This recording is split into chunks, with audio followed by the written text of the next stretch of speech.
एक ख्याल है कि जी दो तरह के लोग जो है दुनिया के अंदर पाए जाते हैं, खवातीनो हजरात सब में, मर्दों में, औरतों में, फीमेल्स मेल्स एवरीबडी। दो तरह के लोग होते हैं। एक वो लोग होते हैं जो कि अपने दायरे तशवीश पे रहते हैं। दो तरह के दायरे होते हैं, एक दायरा तशवीश होता है, एक दायरा इख्तियार होता है। दायरा तशवीश एक बड़ा दायरा होता है चूंकि उसमें सबसे ज्यादा लोग होते हैं। आप देखेंगे तो जनरली जो आमतौर पे जो पब्लिक है, जो पॉपुलेशन है, उसमें आपको दायरे तशवीश में जो लोग हैं वो ज्यादा मिलेंगे। अब तशवीश का मतलब क्या है, आप आइडेंटिफाई कर पाएंगे वो लोग जो नेगेटिव होते हैं ना सोसाइटी में, जो आपको बार बार कोई ना कोई negative information, negative news, negative चीज के बारे में बार बार आपको बताते रहते हैं। ये ज्यादातर वो लोग होते हैं जो कि दायरे तशवीश में रहने वाले लोग होते हैं, जिनको तशवीश रहती है हर वक्त किसी ना किसी चीज के बारे में। अच्छा, दायरे तशवीश में हम भी रहते हैं। अक्सर व बेशतर हम सोचते रहते हैं कि यार मुल्क के हालात ऐसे हैं, या यू नो पता नहीं जी मेरा मुस्तकबिल क्या होगा, पता नहीं जी मेरी हेल्थ ठीक रहेगी या नहीं रहेगी, या मैं बार बार बीमार हो जाता हूँ, या जी मुझे मेरी जॉब में जो है वो कामयाबी नहीं मिल रही है, या मैं तरक्की नहीं हासिल कर पा रहा हूँ, या मैं आगे नहीं बढ़ पा रहा हूँ। इस तरह के बहुत सारे सोशल, पर्सनल, प्रोफेशनल कंसर्न हमें रहते हैं। कंसर्न ही तशवीश होती है ना।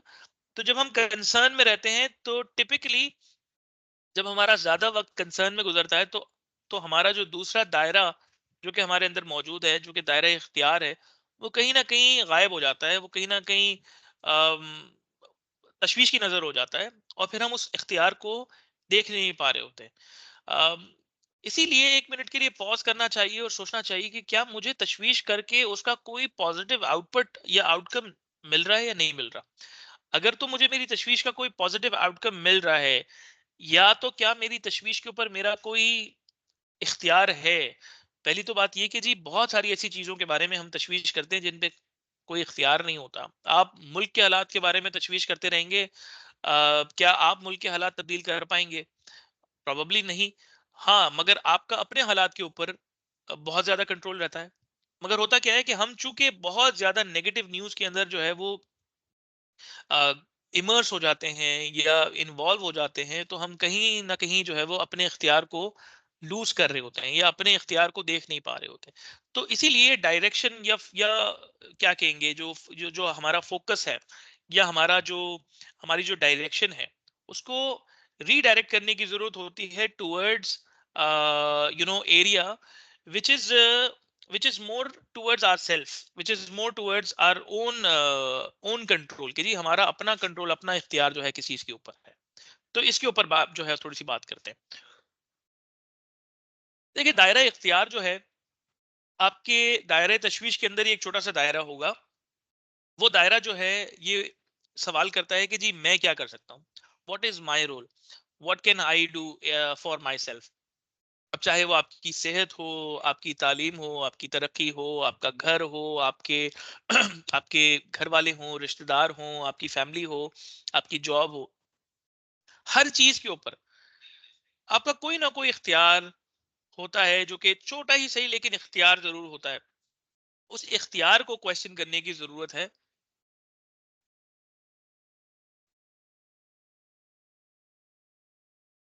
ये जो इख्तियार है ये हर किसी के पास होता है, मगर क्वेश्चन करने की जरूरत है। अब क्योंकि हम नेचुरली बहुत ज्यादा नेगेटिव हो चुके हुए होते हैं हमारे एनवायरनमेंट की वजह से, चूंकि बहुत ज्यादा लोग हमें जो है वो तशवीश के अंदर जो है वो नजर आते हैं, तो लिहाजा ये मैं कहूंगा यहाँ पर ना आपको एक रिस्पॉन्सिव एटीट्यूड दिखाने की जरूरत होती है। मैंने कहा रिस्पॉन्सिव एटीट्यूड। और मैं आपसे रिक्वेस्ट करूंगा कि आप ये छोटे छोटे कीवर्ड्स अपने साथ लिख लें। देखें, हम नेचुरली जो है वो रिएक्टिव होते हैं। अब रिएक्शन का मतलब, मैं बुनियादी तौर पे, जब एक बच्चा पैदा होता है तो उसे भूख लगती है तो वो रोना शुरू कर देता है। मगर जैसे जैसे आप ग्रो करते हैं ना, आपके अंदर शऊर पैदा होता है, आप कॉन्शियस इंडिविजुअल बनना शुरू हो जाते हैं।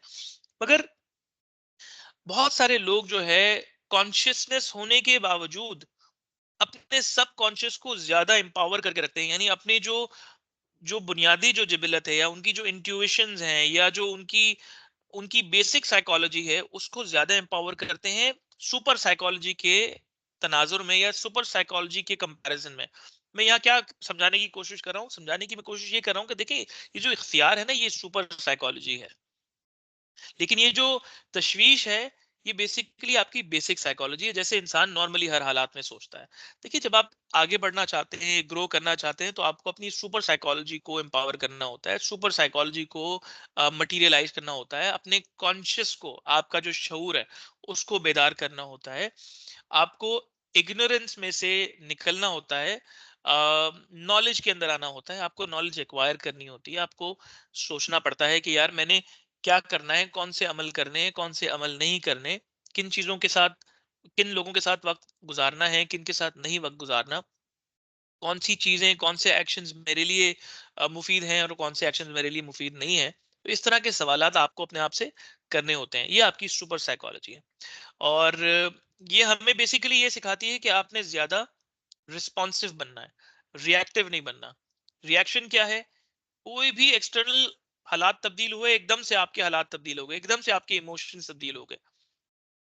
जब आप बहुत ज्यादा रिएक्टिव हो जाते हैं तो हर किसी का आपके ऊपर कंट्रोल आ जाता है। कोई भी शख्स आपको बहुत इजीली कंट्रोल कर लेगा, यानी आपको फौरन से गुस्सा भी आ जाएगा, आप फौरन से जी किसी भी चीज के साथ आमादा भी हो जाएंगे।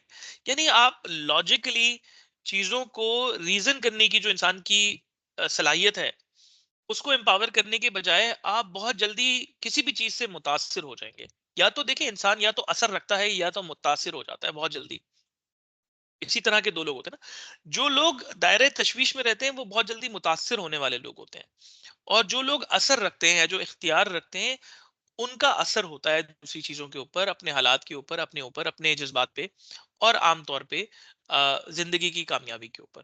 तो मेरी आप सबसे ये रिकमेंडेशन होगी कि सबसे पहले आपने अपने दायरे इख्तियार में रहना है। अच्छा, जब आप दायरे इख्तियार को थोड़ा थोड़ा एक्सप्लोर करते हैं, उसको थोड़ा थोड़ा आप स्टडी करते हैं, तो क्या होता है कि दायरा इख्तियार आपका, उसका जो हजम है या जो उसका दायरा है वो वसी होता है, और अल्टीमेटली आपकी तशवीश का जो दायरा है वो कहीं ना कहीं गायब होना शुरू हो जाता है। अब आपके आपकी जिंदगी में तशवीश कम रह जाती है, और असर जिन चीजों पर आप रखते हैं वो ज्यादा हो जाता है। आप ज्यादा एम्पावर्ड फील करते हैं, ज्यादा कंट्रोल्ड फील करते हैं, ज्यादा बेहतर फील करते हैं, और अल्टीमेटली एज अ रिजल्ट आप ज्यादा शुक्र गुजार होते हैं और आप ज्यादा खुश होते हैं।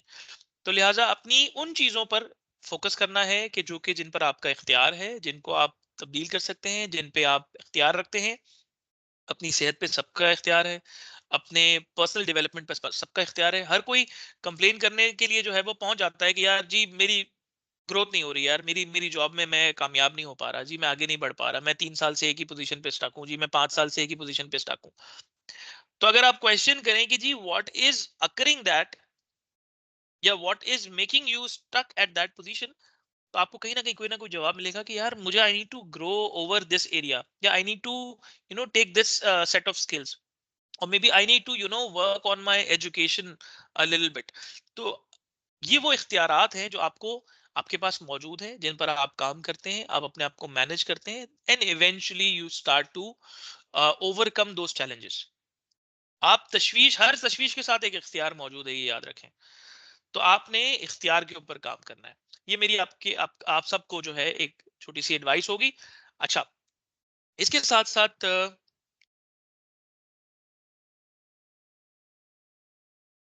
एक ऐसा प्रोफेशनल एटीट्यूड मैं आपके साथ शेयर करूंगा जो कि कामयाब लोगों का एटीट्यूड होता है। देखिए, अगर मैं कामयाब लोगों से जाके ये पूछूं ना कि क्या आपने जिंदगी में कभी कोई ऑब्स्टिकल, स्ट्रगल फेस नहीं करी, नहीं की, तो वो कहेंगे कि ऐसा पॉसिबल नहीं है। हर कामयाब इंसान ने भी ऑब्स्टिकल्स फेस की हैं, स्ट्रगल्स फेस की हैं, और जो नाकाम इंसान है उन्होंने भी ऑब्स्टिकल्स, उन्होंने भी चैलेंजेस, और जो हिंड्रेंसेस हैं, जो बैरियर्स हैं, सबने फेस किए हुए हैं।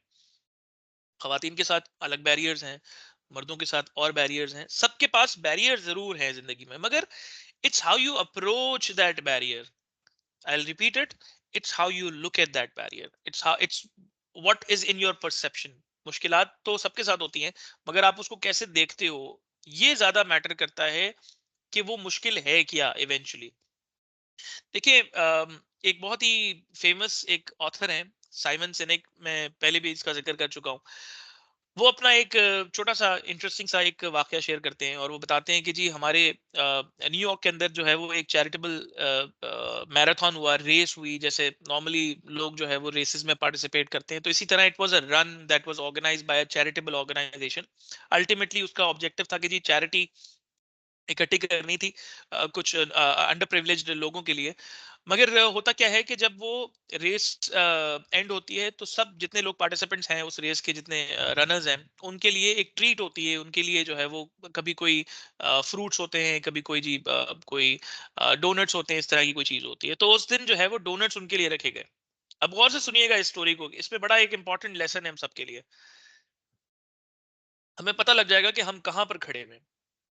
अगर मैं आपसे, अब आप अपने दिल में ही आपने अपने आप से सवाल करना है, ठीक है? अब अगर मैं आपसे एक सवाल करूं कि जी मुझे ये बताएं कि आपके आपके पास फॉर एग्जांपल आप सबको डोनट्स पसंद हैं।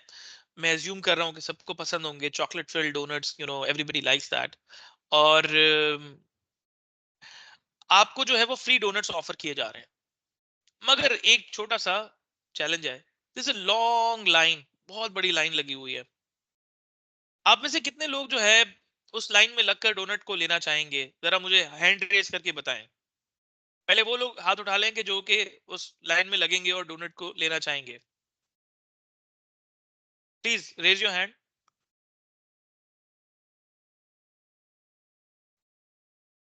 Okay, I just can see one hand raised. अब सब अपने हाथों को लोअर कर लें। ठीक है, एक और हाथ उठाए आहिस्ता आहिस्ता। आइडियाज बहावलपुर की तरफ से जी। और कोई?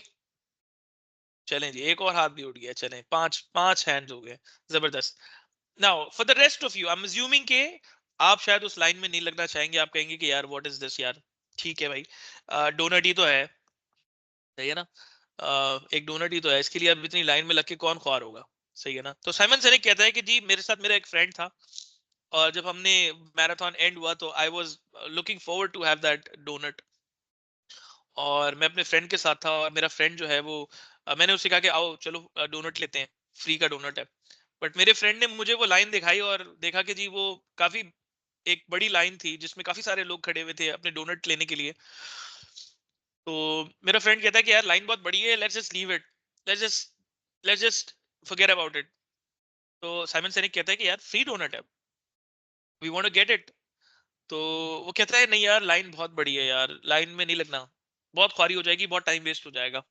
तो साइमन सेनिक कहता है कि no, it's a free donut. What you can't see is a it's a free donut been offered to अस।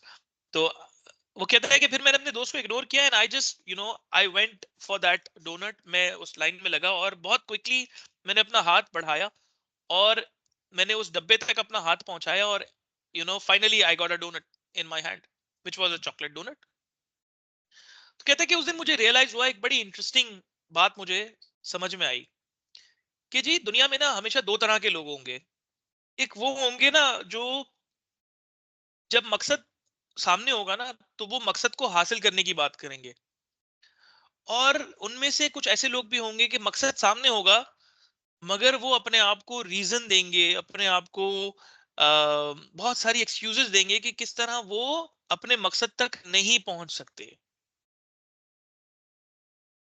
अब इमेजिन करें हमारे सारे दोस्त, हमारे सारे ऐसे लोग जो हमारी जिंदगी के अंदर हैं, क्या वो हमें एक्सक्यूजेस बताते हैं या वो हमें एम्पावर करते हैं कि हाँ तुम कर सकते हो? So there is always two kinds of people, के वो जो कोई चीज हासिल करनी होती है तो उसको जाते हैं और they just go for it. इसको यही कहते हैं कि जी it's a go for it mentality.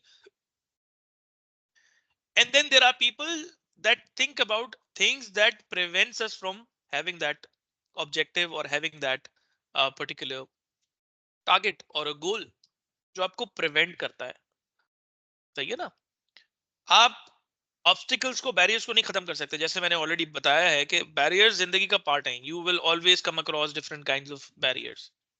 कभी इंटरनल होंगे, कभी एक्सटर्नल होंगे। कभी आपके अंदर से वो बैरियर निकलेगा कि नहीं तुम नहीं कर सकते, मगर आपको उसके साथ लड़ना होगा।